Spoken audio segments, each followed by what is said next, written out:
Hello students, हम पाठ 4 कृषि को पढ़ रहे हैं। आज हम पढ़ेंगे अभ्यास के प्रश्न। पहला प्रश्न है कि एक पेय फसल का नाम बताइए तथा उसको उगाने के लिए भौगोलिक परिस्थितियों का विवरण दीजिए।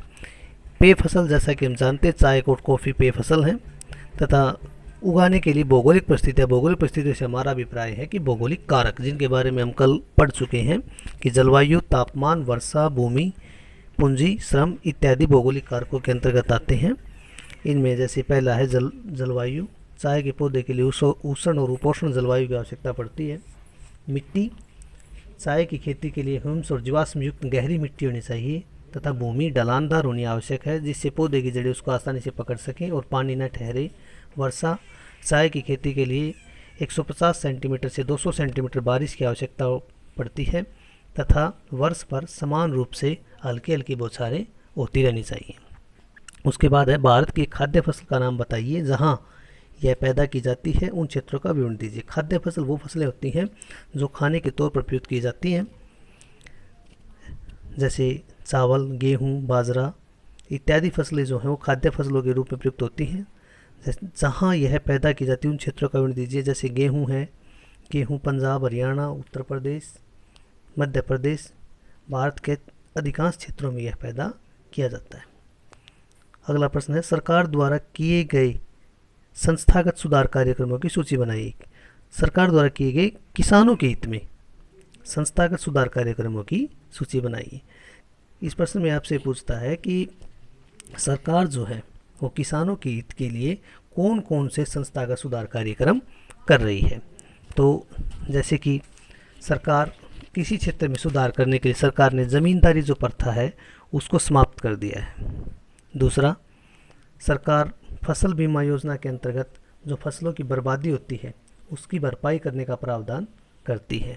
तीसरा, सरकार किसानों के उत्थान के लिए ग्रामीण बैंकों, सहकारी बैंकों तथा सार्वजनिक क्षेत्र के बैंकों से सस्ती दरों पर किसानों को कर्ज उपलब्ध करवाती है।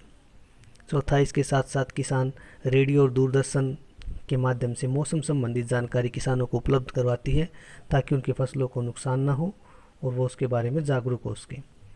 पांचवा, सरकार किसानों को न्यूनतम समर्थन मूल्य के आधार पर उनकी फसलों को खरीदने का कार्य भी करती है। तो इस प्रकार हम कह सकते हैं कि सरकार के द्वारा विभिन्न संस्थागत सुधार कार्यक्रम किसानों की भलाई के लिए चलाए जाते हैं।